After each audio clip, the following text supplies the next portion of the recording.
Hello, in this video we're going to be looking at a kind of a general overview of photosynthesis, so let's not waste any of your time. Let's get right to it.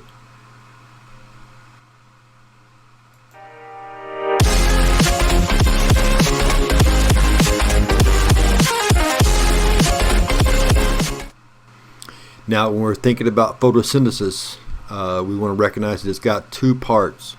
Okay, the first part is the light-dependent reaction. It's called the light-dependent reaction because it needs the light energy from the sun to begin the process. Part two of photosynthesis, the Calvin cycle, it does not need light energy. It's a chemical energy process, building the glucose molecule, so it is light independent. Okay, but commonly known as, and I'll refer to it mostly as the Calvin cycle. It used to be referred to as the dark reaction, get that light reaction, dark reaction, but it's not that it's in the dark or an absence of light, so that name doesn't really, you'll see it if you do enough reading, enough websites, but we're talking the light dependent reaction. The LDR is what you'll see on the screen a lot. As I mentioned, I'll just for typing, saving space, LDR is what you'll see, but I'll say the name out loud, and the Calvin cycle. In the light dependent reaction, the LDR, you've got two parts, photosystem 1, photosystem 2, and again, these are the series of steps that I referred to earlier, that there's a lot of repeated steps. And there's a lot of steps that are similar to the electron transport chain. That's essentially what's happening with a little bit of modifications for photosynthesis.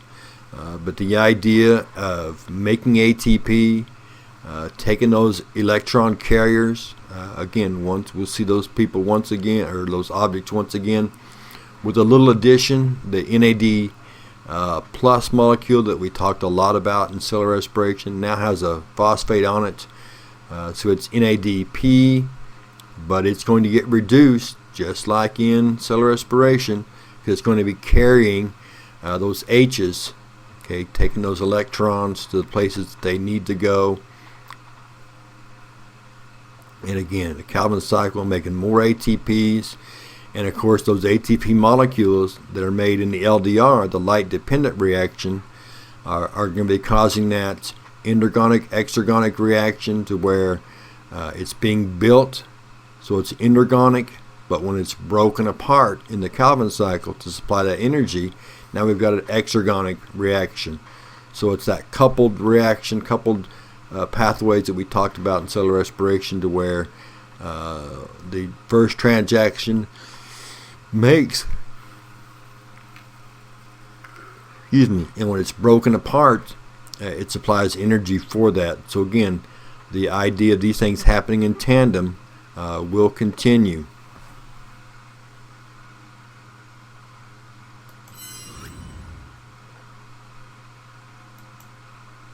Okay, continuing to think about photosynthesis, what you can see here beside me is a image of, obviously it's an animated image of the light dependent reaction, but you can see the proteins there.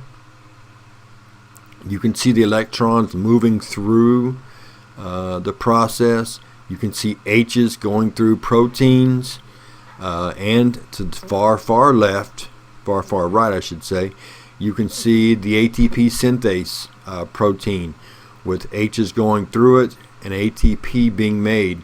So those steps are very, very similar to the electron transport chain and for cellular respiration that we talked about in our last chapter. So you should be very familiar with this process, familiar enough to where you can pick up all the things that you're already aware of, and the processes that are new and unique to photosynthesis. We will spend lots of opportunity to learn those subtle steps that go through this process of getting the components needed for the Calvin cycle.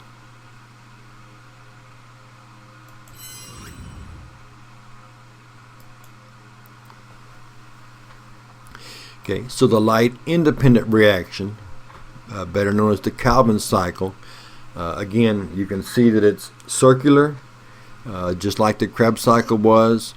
And what you're going to see is that it has lots of similar, the steps aren't similar as far as what actually is happening, but the overall process of what's happening is very similar. This time the main difference is that now we're building a molecule. So we're still going to be having our redox reactions to where one molecule gets reduced, one molecule gets oxidized, but it's the opposite. In cell respiration, the glucose molecule was being oxidized, and the electron carriers, electron transporters, were getting reduced. Now the opposite will be happening. The glucose molecule that's being built, it will be getting reduced because we're going to be adding things to it, and the carriers are now bringing materials in to help build this process. They're bringing in the carbon dioxide, they're bringing in the waters, okay? They're bringing in the phosphates that are needed to make this stuff. So, but again, 3 stages, and we'll talk about the Calvin cycle has its own video. We'll talk about that.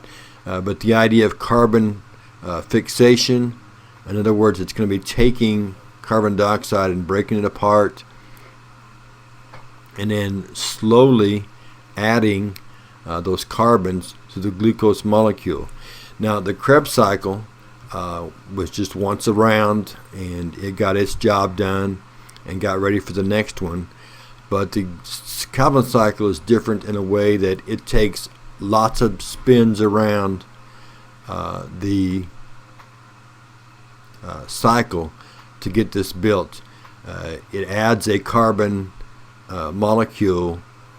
Each time it goes around the circle, it adds a carbon element to the glucose molecule. So if it needs 6 C's to build it, so we're talking 6 times around the cycle. Each time around it adds an O, and then each time around it adds a couple of hydrogens to get that 1 to 2 to 1 ratio. So 6 times around to completely build a glucose molecule. But the back third, as I mentioned, and we'll showcase this in the Calvin cycle video, that it replenishes, renews, reconfigures the starting molecule to get ready for the next cycle.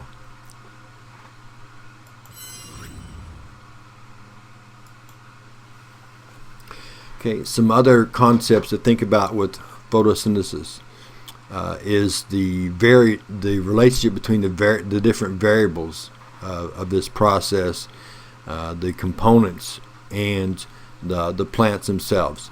Now, what's the diagram over there? That's the top half is the thylakoid membrane, the thylakoid, and then the bottom half is the stroma inside of the chloroplast. The light-dependent reaction happens in that membrane, as you can see, and the Calvin cycle happens in the stroma.